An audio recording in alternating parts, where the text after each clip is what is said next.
Angela. Hello Phương Anh. Hello Bồng Bồng. Mới đó mà quá trình từ thi cử, apply đại học, du học, chuẩn bị visa, bay đến đây, thích nghi với cuộc sống, bạn bè, môi trường học tập. Cả một chặng đường dài như thế. Vậy mà chỉ còn một vài ngày nữa thôi là đã hết rồi. Cuối cùng thì mình luôn luôn cảm thấy biết ơn với những trải nghiệm và những con người, những thứ đã xảy ra với mình trong năm nay. Mình vô cùng biết ơn và cảm thấy vô cùng may mắn. Sau đó thì năm nay cũng là, nếu mình nhớ không nhầm, mong là mình nhớ không nhầm, cũng là giỗ đầu tiên của ông nội. Cũng quá là nhanh. Sau đó thì mình cũng tiếp tục với công việc giáo viên của mình, giáo viên dạy tiếng Anh cho các bé rất là dễ thương, trực tuyến và trực tiếp cũng có. Tính tổng lại hơn nửa năm mình làm thì hình như mình kiếm được, cũng ghê thiệt, cũng không tính tới mức đó nhưng mà cũng làm tới mức đó. Sau đó thì song song với việc đó thì mình cũng tự apply đại học, tự đi triển lãm, tự gặp các đại diện trường. Nói chung là tìm được cái gì là apply cái đó hết. Và học tiếng Anh giỏi hơn dù đã có bằng IELTS từ trước đó.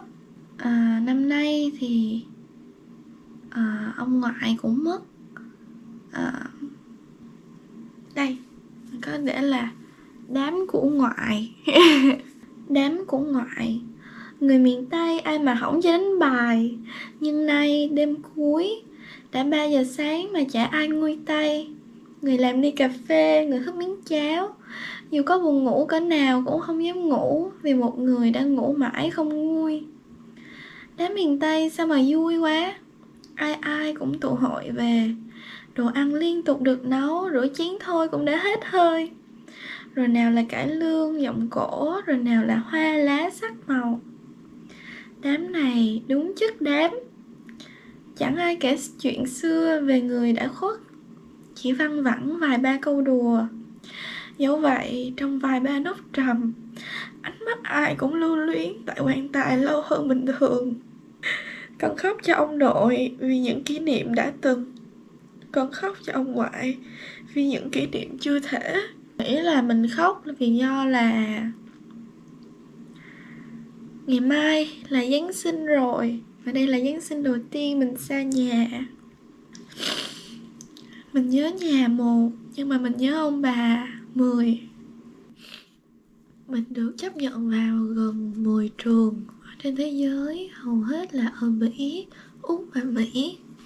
Trong đó có UCLA, trong đó có VUP, trong đó có RMIT Melbourne. Sau đó thì mình cũng lật đật đi nhổ 4 cái răng khôn cùng một lúc. Thì mình nhận visa là ví dụ là thứ 2 đi, thì thứ 3 là mình đã đi khám răng, và thứ 4 là mình đã lên bàn mổ. Mình nhổ 4 cái răng khôn, mà 4 cái răng đều ẩn hết, và 4 cái răng đều đâm vào xương của cái răng còn lại hết. Và sau đó có 9 ngày là mình đã bay lên máy bay rồi. Mà trước khi vô thuốc mê, mình đã nằm trên bàn mổ, anh thay ra rồi.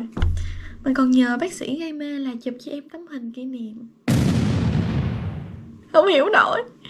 Và cái điều đầu tiên mình làm sau khi mà mình tỉnh dậy á, là mình nói mấy cô y tá, bác sĩ còn nói: cô ơi, cô nói cái bác sĩ mà hồi nãy chụp hình cho con nhớ gửi hình vô điện thoại của ba con nha. Chạy tới cái siêu thị, cái mình mới qua đây mình đâu có biết là mình phải cần cái gì đâu.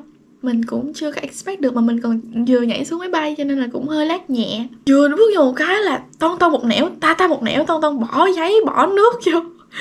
Ta thì kiếm gia vị này kia, bỏ dầu ăn, trời ơi, bỏ đầy cái xe. Nhưng mà rất là dễ thương, Ton với Tata đã giúp đỡ mình rất là nhiều. Không có Ton với Tata chắc mình đi trên đường mà mình thấy ai đang chụp hình là mình sẽ cứ hỏi là: bác, cô hay bác có cần con chụp hình giùm không? Thế mình làm cái điều đó chắc cũng có mấy chục lần ở đây rồi. Dù mình không phải là người ở đây, mình technically là tourist ở đây, mà mình lại làm như vậy. Nhưng mà mình cảm giác là đó là một phần của cái tính cách của mình. Mình muốn là mình lan tỏa cái sự tích cực, lan tỏa cái tình yêu thương, cái sự dễ thương mà mình có. Cảm ơn Angela rất nhiều vì đã cố gắng rất nhiều trong một năm vừa qua. Cảm ơn ba mẹ, yêu ba mẹ nhiều.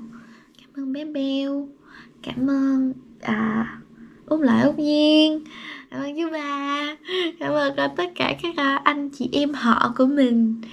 Cảm ơn Tata Tân Tân, cảm ơn Uyết Đàm, cảm ơn tất cả mọi người, tất cả mọi người mà Angela biết, tất cả mọi người mà biết mặt Angela. Angela cảm ơn hết. Yêu mọi người nhiều. Bằng Bon, Phương Anh, Angela, bye bye mọi người nhé.